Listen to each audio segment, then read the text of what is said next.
Sex is the life force energy that runs through us all. Can you use sexual energy for your spiritual evolution? Or perhaps for emotional healing? Is it even possible? Clinical sexologist Dr. Martha Tara Lee will explore all these and more on Eros Evolution on OMTimes Radio.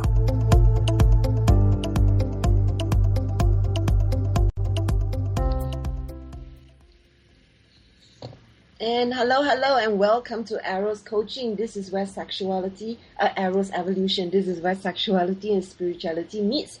And my company is called Eros Coaching. That's eroscoaching.com. So I'm a clinical sexologist based in Singapore, and my company is called Eros Coaching. I work with couples and individuals who have any kinds of issues, concerns, questions relating to their sexuality. And I actually met our guest today, Teesha Morgan, at my school, the Institute for Advanced Study of Human Sexuality. And today, the show is going to be titled Heads Up, Beyond the Blowjob. And we're talking about blowjobs today. So today's show is going to be in-depth about how to increase your sexual confidence, expand your sexual repertoire, and get the real lowdown on oral sex with Teesha Morgan. She's a sex therapist and couples counselor. And this talk will discuss communication strategies surrounding oral sex and different myths and misconceptions about fellatio, as well as tips and techniques that aren't well known but are surefire ways to ignite new forms of pleasure for both the giver and receiver. And the title of today's show is, of course, also the title of her book by the same name, Heads Up, Beyond the Blowjob. And you definitely want to check it out. I have read it and done a review of it on my website. And you can find it by doing a quick Google. That's Eros Coaching Heads Up Review. And you will be able to find it very quickly. Okay, so let me talk a little bit about more about our guest. So Morgan... Teesha Morgan, she is the co-founder of Westland Westland Academy of Clinical Sex Therapy, and she's a clinical counselor, sex therapist, and the co-founder. And she actually wrote this book with her co-founder and Constance Lynn Hamill. So they have this full-time practice that's located in Vancouver, Canada. So she and her partner, they both work with individuals and couples of different ages, genders, and sexual orientations with the goal of creating an honest, welcoming, and dare we say fun way for individuals to explore this crazy thing we call sex. And you might like to already check out her website. That's teeshamorgan.com, one word, and headsupbook.com. So welcome to the show, Teesha. Thank you. Thank you for having me. Thank you. So there are many things that we do in our work as a clinical sexologist and for you, a clinical counselor, sex therapist. So tell us a little bit why you decided to write a book on this topic. That's a great question. We often get that question a lot, as well as how did we do our research, and people usually give us a slight smile as they ask. Mm-hmm. In general, like you said, I work with a lot of couples and individuals with sexuality-based issues or dysfunctions, or just questions, concerns, and education around it as well. And what I was finding, and my colleague, Constance Lynn Hummel, was that oftentimes people would have questions around, let's say, oral sex, fellatio, blowjobs, whatever you want to call it, and we really didn't feel like we had good resources to give them. We felt like the resources were either very clinical, kind of like a Masters and Johnson kind of something that maybe your parents or grandparents would have read, or something on the other side of the pendulum swing kind of spectrum where it was very kind of liberal and raw and out there for a lot of people, and maybe they didn't feel comfortable reading. So we wanted really to create a resource that was somewhat in between those two. So it combined education and wittiness and a light read with some tips and techniques, while at the same time providing a therapeutic edge to it, which we hadn't found in any other resources out there. So the therapeutic side would be more do you have hang-ups around oral sex? How to talk to your partner around oral sex, or, your discomfort with it, maybe some typical asked questions, things like that. So we really tried to combine facts and a therapeutic component into one book. So that's why we decided to tackle this endeavor. And how did you guys go about doing your research? Right, the second component to that. Well, it was really quite a long process. We thought in general it would take us maybe a year, how naive we were to begin with. But it was about a 4 or 5 year stint it took us to write this, because we really spent years doing research. First of all, we started with going right to the scientific literature. So anything we could find that was written, tested, peer-reviewed about oral sex and sex in general. Then we went to, larger reads, so more of the therapeutic edge. And then we started doing focus groups. So we would bring a bunch of ladies together, maybe 15 ladies in a room, and maybe have a glass of wine. And then we would talk about what their experiences were, what their hang-ups were, what their myths and misconceptions were, what they liked and didn't like, those sorts of things. And then we did a focus group with just all men, heterosexual men. And then we did a focus group with gay males. So we were really trying to get kind of as many aspects of this from as many different points of view as we could, and put that knowledge into the book as well. So a lot of it was science-based, and a lot of it was, like I said, the focus groups from what we heard people saying and feeling and thinking. And then the writing. And then the writing came along, yes, after that. So it was quite the long process. Yeah, wow. For 5 years, that's dedication. Amazing. Yes, dedication, and lots of books on oral sex we read. I think we tried to read everything we possibly could out there that was already written to make sure that our book could encompass all of that and more. So lots of reading. Yeah, I really like your book, which I wrote about, did a book review. And the thing that I liked about it was the tone, that it was fun, it was friendly, and there were all this trivia that were peppered around it, and it really made you appreciate the subject matter. Also, I really appreciate, like, at the end, it talks about communication, and that's so important. It really eased people into it, I felt. So that's really a good job. Thank you. What's the response that you're getting from this book so far? So far, it's been really good. Like you said, a lot of people will gravitate towards the book because they thought, oh, well, maybe this will teach me a thing or two that I didn't know, and then will be happy or surprised that there is the talk about communication and those sorts of things to the book. So we've gotten good feedback on that side. And we tried to, like you said, we tried to make it kind of light and witty and funny, and put random facts throughout that maybe people did or didn't want to know, but who knew, kind of make you smile. So far we're getting good feedback on that as well. Yeah, great. It's a little bit of everything, and there were other things also which is there for advanced learner, like prostate massage and anal play, and a really well thought out book. And I wouldn't have known that it took so much effort, and that's the reason why it was a well thought out book. Yeah. And it's really good. You guys had commonly asked questions there as well, and also covered sexual anatomy, and had some illustrations about positions. So I would say that everybody would be able to get something from it, even if they think they know a lot. I certainly learned some things from that book. And well, thank you. That means a lot coming from you. So thank you.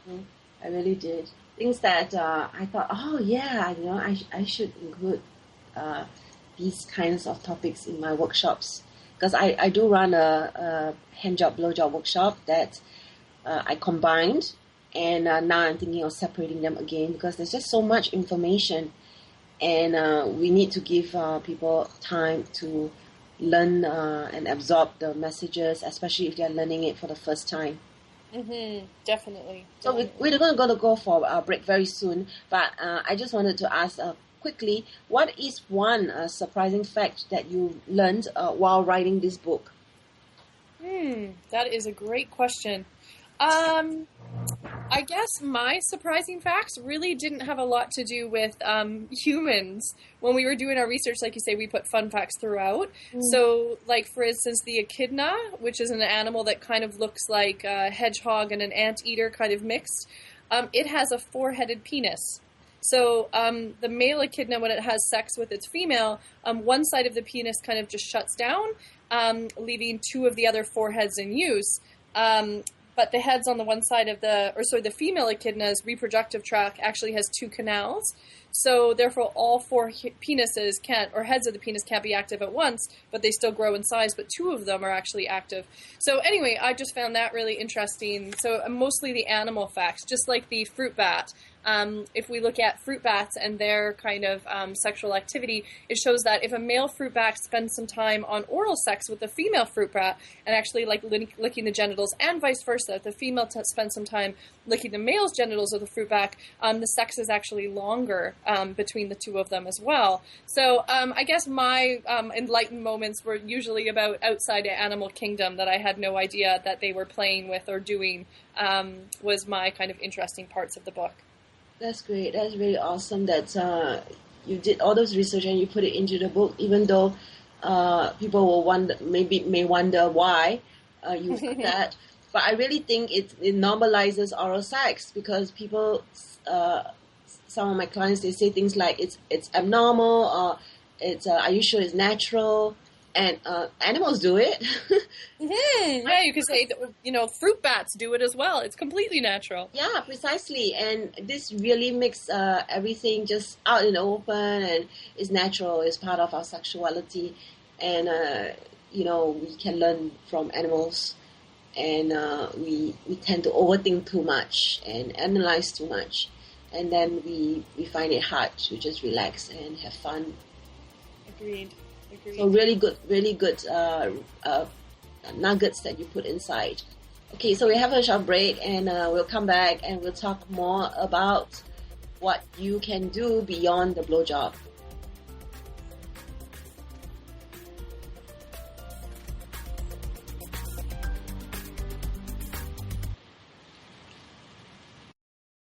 Bringing a more conscious lifestyle to your world.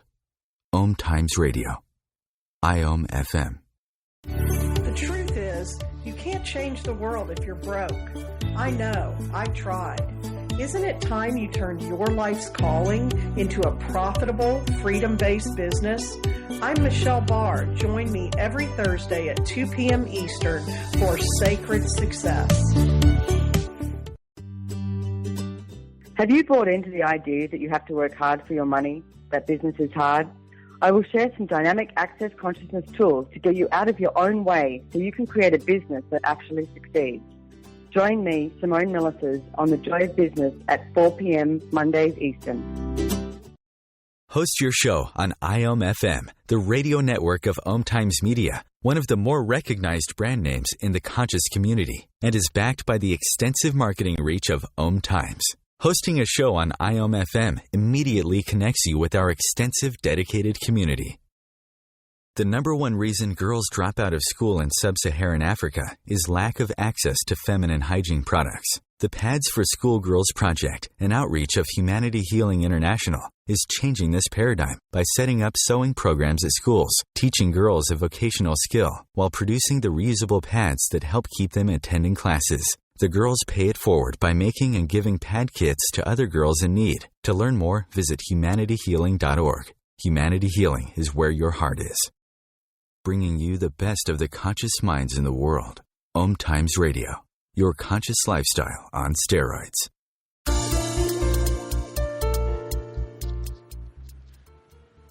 And welcome back to Arrow's Evolution. This is where sex and spirit meets. And you're listening to this show on OMTimes Radio Network, and you can actually go to this link and you'll be able to listen to the show without needing to download anything. And the link is omtimes.com/mobile. With this link, you'll be able to listen to the show without needing to download any app. And it's really easy and convenient. Today we're talking about the blowjob, and definitely more than that. And we're already beginning to talk about the book, And so I want to find out a little bit from you, Teesha, who is this book for, and who would benefit the most from reading it? I usually say everyone, which I know sounds like a very broad answer, because usually we like to say that you have a niche market who would really benefit the most from the book. But we really tried to write it from a place where even if you have never given one before and are very overwhelmed with the process, or if you feel like you're an expert and you think, I'm sure you have nothing left to teach me that I don't already know, I feel like both categories or groups are still going to get something from the book. And when we had our book launch party here in Vancouver, we had a very diverse group of people, including a lot of people in their 60s, actually, and 70s. And they were speaking about how amazing the book was, as well as some, younger people that were just, 19 and entering the scene. So I would like to say everyone, male, female, gay, straight, trans as well. We very much wrote this from a sex-positive, non-heteronormative perspective, or we tried to as best as we could, meaning that you don't have to be a straight female in order to read and gain information from this book. It really can be used and gained from anybody that is performing oral sex, regardless of who you are, your background, or your sexual orientation. That's fantastic that you guys were able to put that into consideration and write a book from there, because I've written 2 books, and I know it's so difficult to get the languaging right, and not slip up on that. So that would have been challenging. Yeah, we very much wanted it to be a sex-positive, inclusive book and not come from a heteronormative place, because we felt that was very important. And we had lots of clients that weren't just straight giving, heteronorm sex or oral sex. So we really wanted to include everyone in this book. That's great. So let's talk a little bit, mention quickly, how can people get a copy of your book? They can go to our website. It's headsup.com. And on the website, we have different links depending on maybe what country you might be living in, to help direct you to, let's say, an Amazon page where you can purchase the book and have it mailed to you. Great. And that's headsupbook.com. Okay. So let's talk the juicy parts around some myths and misconceptions around fellatio. I'm sure there are people who are listening to this who may not be very comfortable about it. I think we already mentioned that it is something that's natural. It is very natural. And you're right. I think a lot of people do have misconceptions around oral sex in general, not just, how common it is or if it's abnormal, but just the questions surrounding oral sex. So, for instance, a lot of people will say, if my partner doesn't ejaculate, does that mean that they didn't have an orgasm or they're not enjoying themselves? I mean, often, obviously, first step is effective communication. So talking with your partner around how they feel, how it makes you feel, talking about expectations or goals of a sexual encounter, if there is some, and how that's affecting your enjoyment of it. So obviously those need to be kind of first in the forefront. But yeah, really just because somebody is not ejaculating, for instance, doesn't mean that the oral sex isn't good, and doesn't mean that they didn't have an orgasm. They can very much have an orgasm without ejaculation as well. So really, like when we talk about myths and misconceptions, and in the book there's a section on it, it's like, it's talking about those specific things and answering those questions to help normalize and relinquish some of those. Okay. So one of the myths and misconceptions you mentioned is the need to have an orgasm and the need to ejaculate. The need that has to be the conclusion of oral sex. That if ejaculation doesn't happen, then oral sex wasn't successful or not as good, or, those sorts of things. So it's really kind of looking at expectations and goals that one might have, you, yourself, or your partner, and then saying, am I trying to reach that goal versus am I just being present and enjoying the experience and the connection with my partner versus trying to reach a goal such as ejaculation, for instance. Yeah, that's so important to talk about. Okay, let's talk a little bit about this social comparison theory. What is it, and how does it apply to oral sex? Yeah, that's a good question. So social comparison theory, in a nutshell, is if we are looking at other people's lives, our friends, our neighbors, our family, those around us in our community, and we feel like in comparison we are at the same level as them or doing better than them, then we tend to report being happier. Now, if we compare ourselves to these individuals and we feel that we are lesser than or doing worse than them, then we tend to report that we are unhappy. So now this is a broad overarching theory that can go in many ways, such as, how much money we're making and the size of the house we live in, to what we're doing inside the bedroom. So really looking at research saying, well, if you think that your friends or family or community are having sex, 5 times a week and having oral sex, 3 or 4 times a week, and you're only doing it once a month, then you report that your sex life isn't as great and you are more unhappy with it. And now, if we flip those tables and we say, okay, you're only having oral sex, let's say once a month, but you feel like everyone else is only doing it once a year, then you will report that you are happier and have a overall, let's say, good sex life. So really, it's looking at taking out the quantity or the numbers and the comparison factor and really getting in touch with yourself and saying, how happy are you in general? How satisfied are you with the quality and quantity of what's happening behind closed doors? So in your bedroom versus thinking, well, I just have to do more than or better than everybody else. So it's really taking that time to check in and have some introspection of where that sits with you versus just comparing. And that, again, obviously works with the oral sex and the amount of sex we're having. Mm-hmm. Yeah. So it's really less about what is the reality and more what you feel is happening with other people. And we really have no idea what's happening with other people because a lot of people don't talk about sex. And we may come across statistics in the media, but I feel a lot of times it's kind of like the red Ferrari syndrome. You just look out for things that makes you feel better or worse depending on your state of mind. Definitely. Yeah. So it becomes like a self-fulfilling prophecy. If you already have a negative attitude about sex and you say I suck, then you probably draw in information into your life that goes to show that you're not good, and then you start feeling really bad about yourself. Definitely, yes. It's like we attract what we put out. And like you say, if you're feeding the negative thoughts or about self or behaviors, then often that is what will highlight in our lives, whether it's what we're searching online or what we're hearing from somebody. So the state of mind, obviously, a massive part of it, and the perceived notion of what we think we know happens, or, people's Facebook feed, for instance, of, it's their highlight reel of their life versus what's actually happening. Just like inside the bedroom, often people either won't talk about it and they'll hide or they'll shroud and, and won't be open and authentic with what they're dealing with or struggling with or how it makes them feel. Or they're, it's like a fishing tail, the fish I caught was this big and it's 5 times the amount of what is actually happening in reality. So it's very hard to perceive. So it's really looking at taking the comparison out, whether it's online or just talking with friends, and really just checking in with self to see what makes you happy. Yeah, that's so important. And when it comes to oral sex, I'm not sure about how it is in Canada, but in Singapore, we don't talk about oral sex in the media. We're still quite conservative, and the media even censors anything that looks phallic.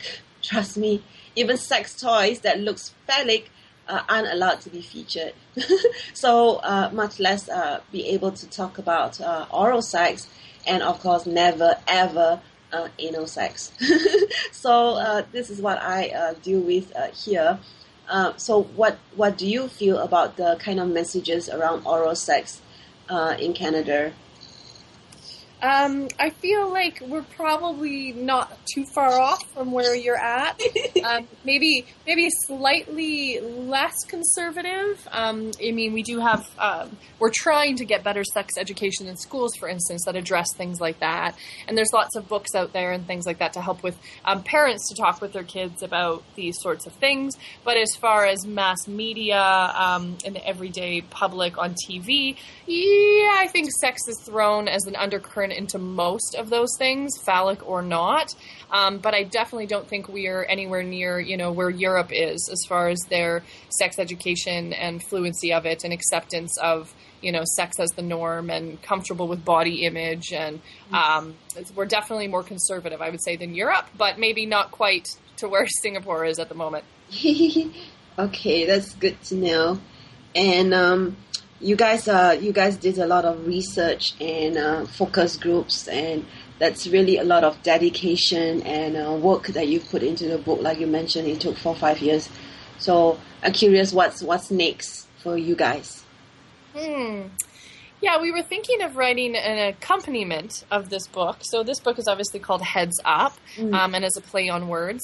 And then we thought maybe we'd write a second edition and call it Heads Down, and it would be on cunnilingus. So that would be on giving oral sex to someone with a vagina or a female-bodied individual. So that might be the second part, and then we could sell it as a combo. So you can buy it and say, I'll read this one, and, you can give the other one to your partner and say, you read this one. But at the moment, it is not on the top to-do list. We're focusing a lot of our efforts on the Westland Academy of Clinical Sex Therapy, which would be a training program for those interested in going into sex therapy or learning more about sex education in general, and it would be online. So we're really kind of making that a top of our list at the moment to get that up and running. Yeah, sounds great.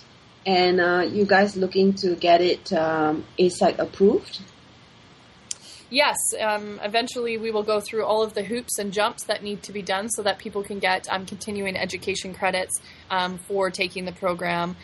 We won't be governing body as certifying anyone as a sex therapist. It would be more so that you completed this program and get probably a completion certificate. But again, we're in the beta stages of the program right now. It's not being launched and won't in 2016, so looking to the next year for this. So a lot of things still need to be figured out. But if anyone's interested in signing up for the program, they can go to our website, which is the Westland Academy of Clinical Sex Therapy, or just westlandacademy.com, and it will come up. Yeah. Fantastic. Okay, so we have a short break, and we'll talk more about more beyond the blowjob after this break.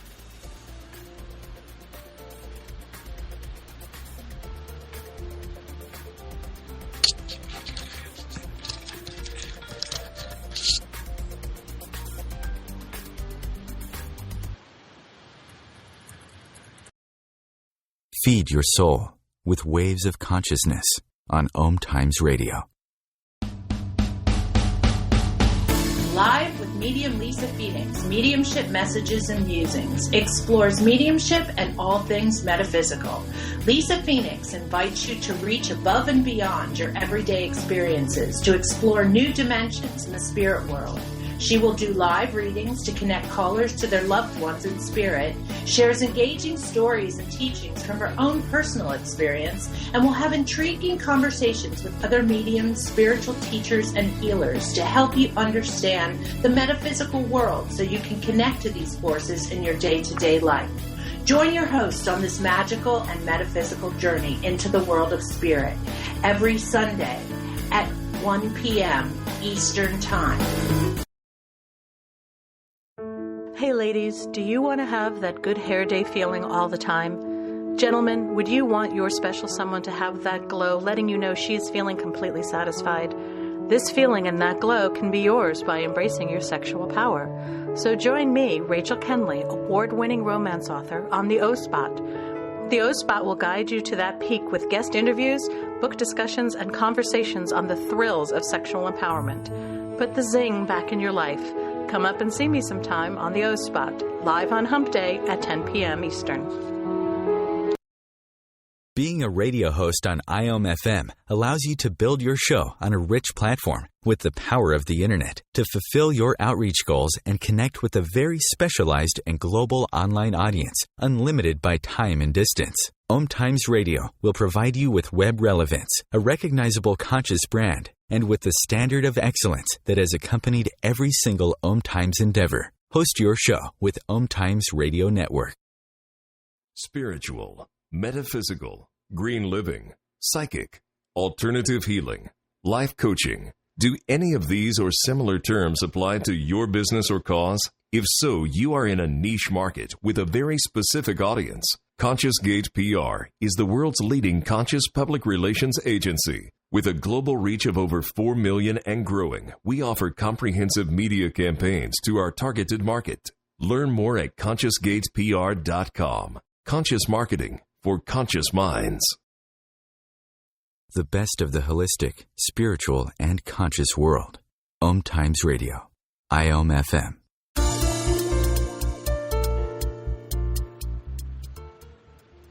And welcome back to Arrow's Evolution. This is where sex and spirit meets.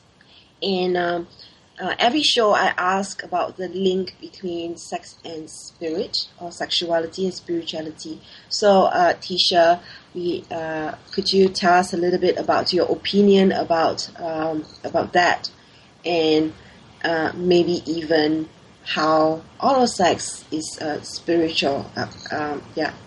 Is that possible?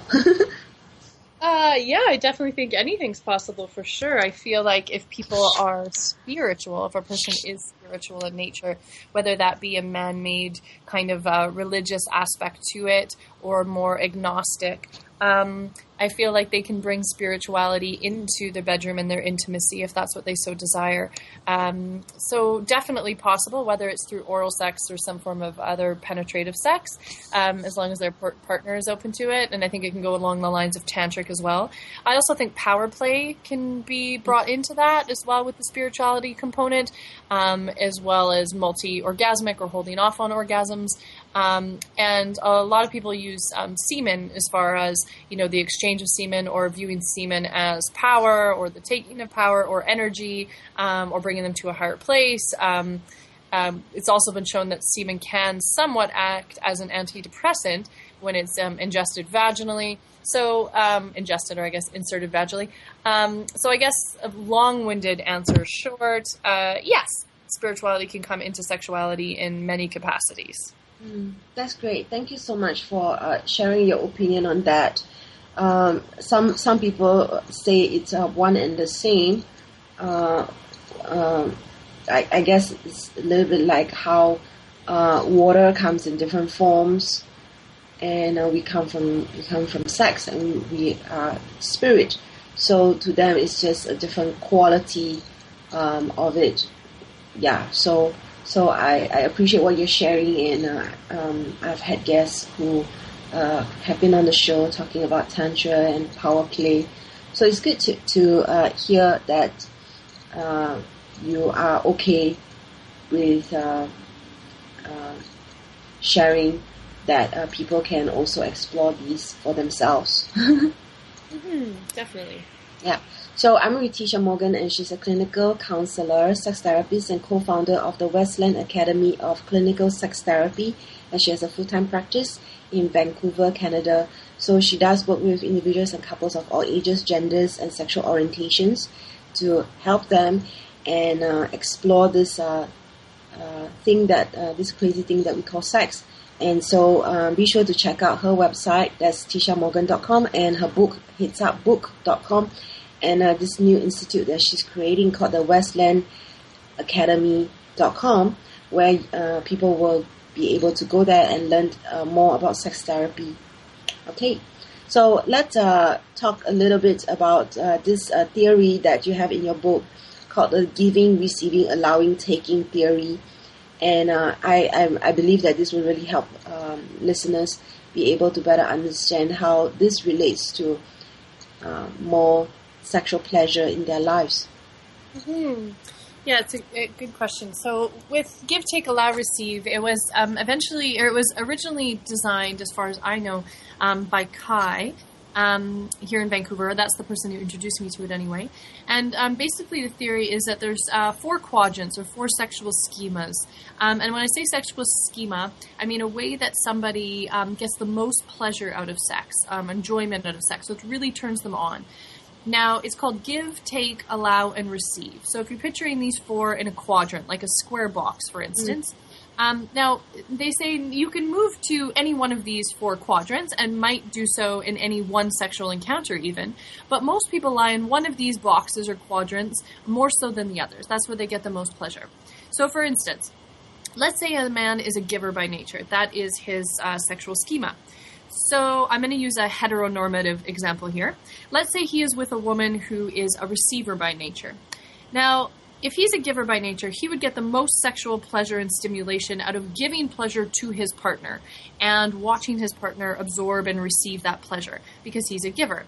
Now, if he's going down on this woman, let's say he's giving her oral sex, and she's a receiver by nature, so she would get the most sexual pleasure out of receiving pleasure from a partner.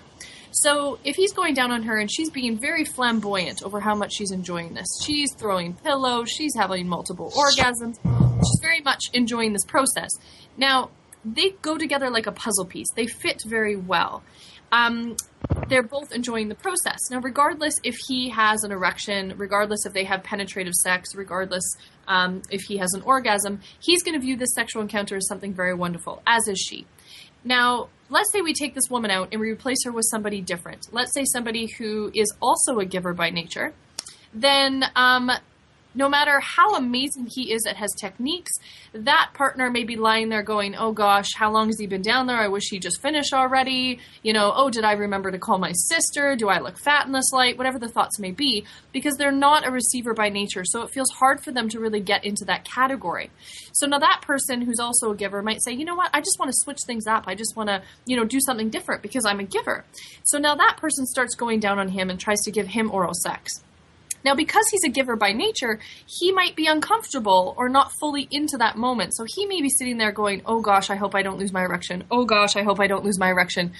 Because he's not really comfortable in that role. It's not really turning him on. Mm-hmm. So again, it's not necessarily how amazing that person is with their techniques around oral sex, but the fact of what they embody or the role that they embody in that moment that really does it for them. So when we're looking at anything from erectile dysfunction, let's say somebody who has problems getting erection, keeping erection, ejaculating too soon, not ejaculating at all, and we're looking at oral sex, we can say, okay, is there any components here where either maybe you have trouble getting an erection, or maybe you keep an erection, but you're really not in full enjoyment of receiving an oral sex? What's really going on there? Is there a difference in sexual schemas that we really need to address and talk about? And no one schema is right and no one is wrong. They're all equal. But sometimes when we're with partners, we don't have good sexual chemistry, or we're feeling a block, or we're just not clicking. Mm. And sometimes that's because that we're not really fulfilling our sexual schemas, or we're not in complementary schemas. So when we're looking at oral sex, it's not just looking at the tips and techniques that surround do A, B, and C, and you will be amazing in bed. It's really, again, taking time to look at self and say, what pleasures me? What role do I like to embody most often? What really turns me on? Where do my fantasy life go? And then seeing, can we bring that into the bedroom with your partner, whether it's through oral sex or not, to really heighten the experience for both people. Beautiful. Thank you so much for sharing this. You mentioned these schemas, and I'm thinking of this is just who we are, just the way we're wired. Just like how there are people who are introverts and extroverts, and what rocks someone's boat is different from the other person, and so it's so important to recognize that it is not about whether it's right or wrong, like you mentioned, and it's just about acknowledging the differences that we have. And one thing I want to point out is how in my work as a sexologist working with clients, I often see couples pointing fingers at each other and saying things like, "Oh, you're weird because you're like that," or "You're wrong because you're not doing it the way I do it." And it's so important for us to realize that it's really because we're using ourselves as a benchmark of what is normal, and making other people wrong because they are different from us. So important to appreciate all these differences that we have. Oh yes, you make a very, very important point. So it's not about the blame, it's not about the shame because someone is different from us, and there really is no normal. I really dislike the word normal, and I always use air quotes when I say it, because really, I mean, what's what's normal for the spider is chaos for the fly. So it's really looking at the dimensions of what feels good for us and how to communicate that effectively without making someone feel bad about themselves, whether we're looking at intimacy or not, that really stokes connection and appreciation and authenticity and vulnerability. And that's the important part. That is such an important piece that you're bringing today to the show about communication. And so you mentioned giving and receiving. How about allowing and taking? Yeah, so allowing and taking, for instance, allowing would be a very passive role. So it would be almost like the giving of your body for your partner's pleasure. So you get enjoyment or sexual stimulation by giving of self or allowing your partner to use your body in ways that they find pleasurable or turns them on. And taking can be very much more in the driver's seat role. And I don't want to say aggression in a raw, angry kind of way, but just more directive, let's say. And it could be a taking of pleasure for your own pleasure or a taking of pleasure of your partner's pleasure. And again, it's more of the director of things. So between the four, some of them look very, very similar, but there's distinctions between the two. Like a receiving and an allowing, there is a distinction, even though they're both more of a passive role. Yeah, I definitely think I'm both at times, depending on who I'm with. I'm both allowing and passive, and more taking at times. I'm very much a kinesthetic and attached person. So when I'm not, I'm in a relationship with someone who's not very responsive when it comes to physical affection, I go and I ask for a hug. And that's part of the taking, because, that makes me feel loved and connected with my partner. So the taking can be in the form of needing connection and missing their partner. So taking is not what people think it is. Like you mentioned, it's not really about aggression. It's actually a form of self-care, I feel. 100%. That's a good example you use with the hugging, like a getting of that need met through asking and reaching out versus actually physically taking something from someone. Yeah. And the allowing is beautiful, because that's also part of the pleasure that someone wants to give you, and you're just receiving. And so we have a break, and we'll come back and talk more with Teesha Morgan after this.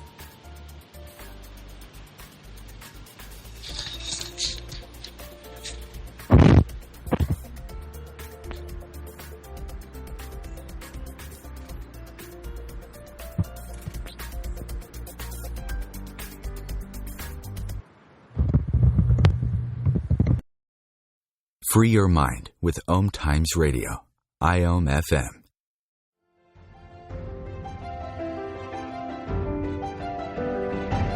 Are you wondering what is really going on behind the news? Check it out. Join your hosts Cielito Pascual and Diana Gold-Holland on Share on the Air Radio for thought-provoking views behind the news, Sundays at 1 p.m. Pacific, 4 p.m. Eastern on OMTimes Radio. You can also find us on shareontheairradio.org. This may be the message of hope you've been waiting for. Check it out.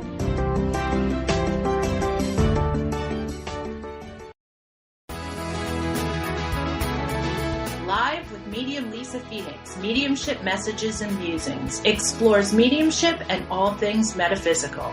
Lisa Phoenix invites you to reach above and beyond your everyday experiences to explore new dimensions in the spirit world. She will do live readings to connect callers to their loved ones in spirit, shares engaging stories and teachings from her own personal experience, and will have intriguing conversations with other mediums, spiritual teachers, and healers to help you understand the metaphysical world so you can connect to these forces in your day-to-day life. Join your host on this magical and metaphysical journey into the world of spirit every Sunday at 1 p.m. Eastern Time. Host your show on IOM FM, the radio network of OMTimes Media, one of the more recognized brand names in the conscious community, and is backed by the extensive marketing reach of OMTimes. Hosting a show on IOM-FM immediately connects you with our extensive dedicated community. Are you trying to get from point A to point B and need a little advice? Connect with the counselors at OMTimes Advisors. Whether you're looking for a life coach or a spiritual intuitive, the advisors participating at advisors.omtimes.com were carefully chosen based on their gifts, skills, and professionalism. OMTimes Advisors, connecting you with the best advisors in the business. Free your mind. Expand your soul. OMTimes Radio. IOM-FM.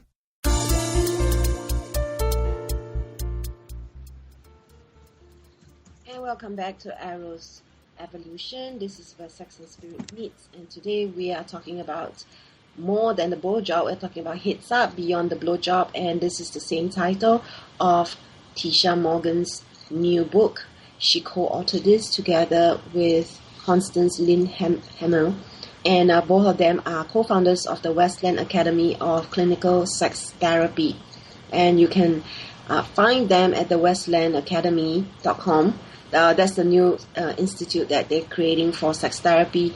And you can find Teesha Morgan at teeshamorgan.com and the book headsupbook.com.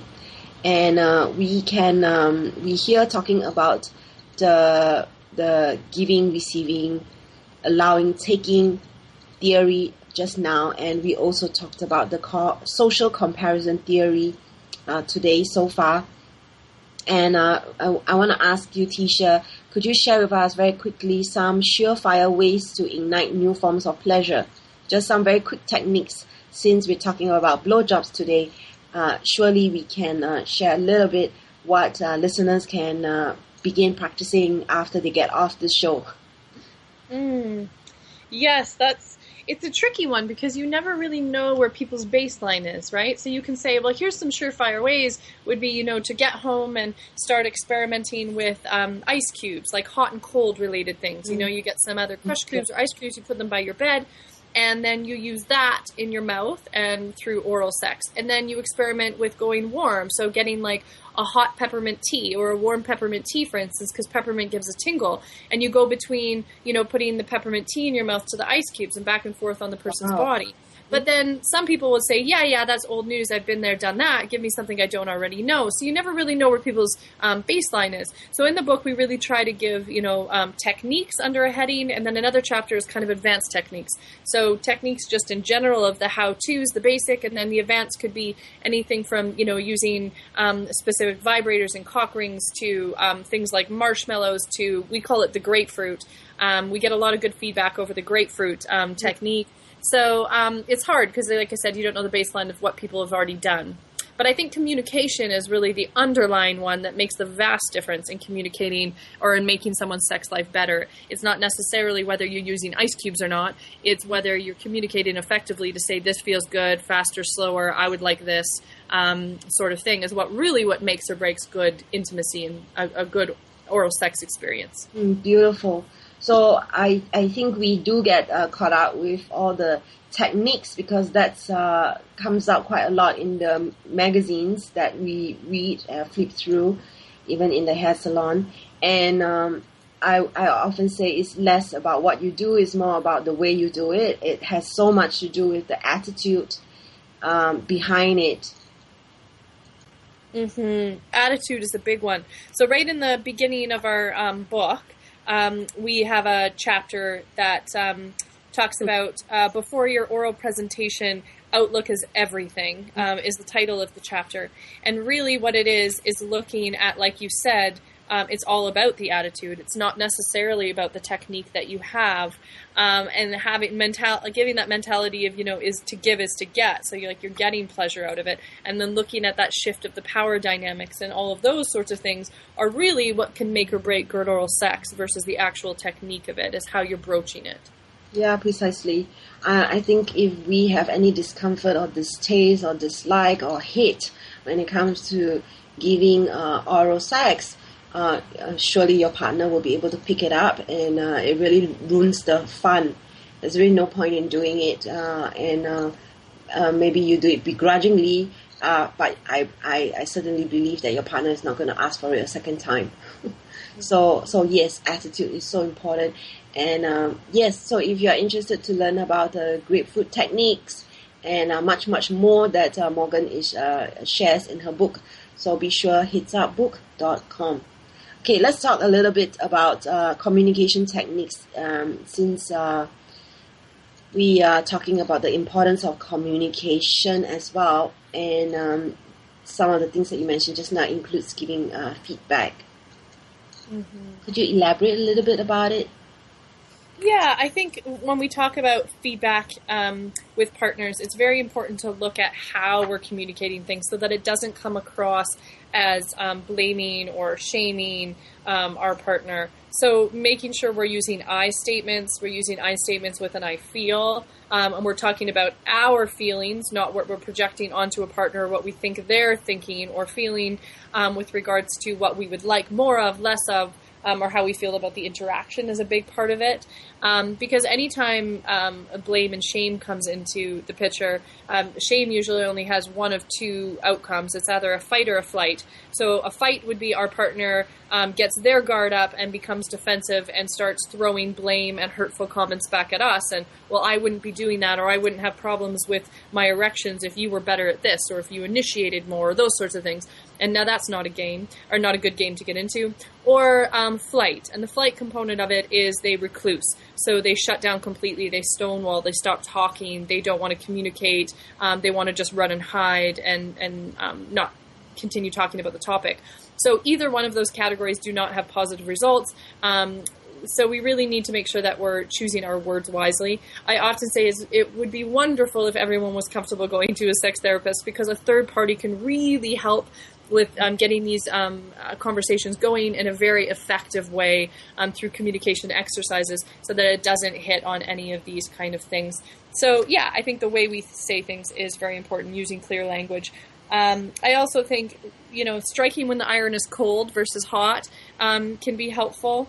And looking at, we call it the sandwich technique, but it's often where you start with something positive, insert something you want to see change, or something negative, and then you end with something positive.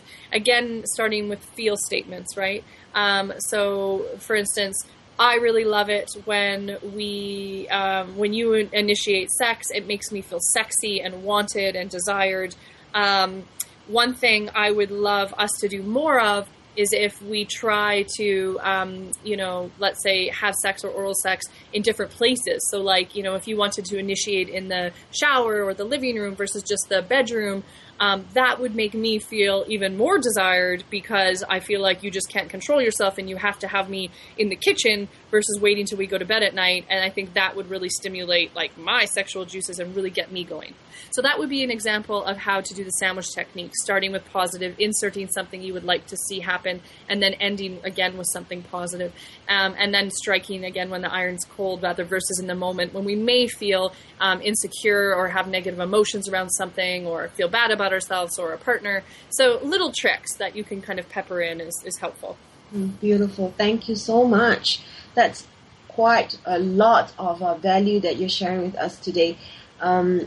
Recently, I went for a training, and the sandwich approach was also introduced, and the instructor explained it as the bun with the meat in between. And really, we start off with the soft approach, and we start off with compliments and praise and appreciation, and then we get to the meaty part, which is actually what we want to do. We want to just give it to our partners, but that's the meaty part of what we're really sharing, the real content there, and then more praise and appreciation and acknowledgement. So she talks about the meat as the real crux of what we really want to talk about, and so that was interesting for me to hear it being explained in that way. It is, definitely. Whether it's a hamburger or sandwich, is the same, the exact same thing, starting with soft, getting down to the meat, and then, ending with something soft can make a big difference in our approach. Nice. Yeah, soft, meat, and then soft again. So thank you so much, so much. You covered so many things in so short a time. I'm just so impressed by how much value you're giving us today on this show, and also how articulate you are. And it just goes to show that you really know what you're talking about, and that's why it's coming out so seemingly effortless. And well, thank you very much. That is a very wonderful compliment, and compliments will get you everywhere. I think. It is true. And you've given us so much value in today's show. I'm going to share it with everybody on social media. And I'd love to have you come back again at some point. So we'll talk more about that later offline. Okay, sounds good. So any last shout out that you want to give to listeners? Anything that I didn't mention so far? No, I think you asked very good, insightful questions with regards to the book. Like you already mentioned, if anyone wants to grab a copy, they can just go to headsupbook.com and it'll be there. And if someone is living in or around the Vancouver area and wants to come see me directly for individual or couples counseling, they can go to my website at teeshamorgan.com, and Teesha is spelled Teesha. And we can have a session or two and progress from there. So I appreciate you having me on the show. I quite enjoyed myself. Thank you very, very much. And just last question, do you do Skype sessions as well? I do Skype and phone sessions, but they're more so the rarity, so I only do a specific percentage of my clientele that way. I'm currently full at the moment, but if someone wanted to get on a wait list to be a Skype or phone client in the future, then that is definitely possible. My office line is 778-838-9624, and my secretary does all the bookings, and they can definitely get on a wait list. Thank you so much. And next week we are going to be talking about dating yourself with Tamara, and she's from blog Getting Naked. And tune in to Arrow's Evolution next week. And have a good week.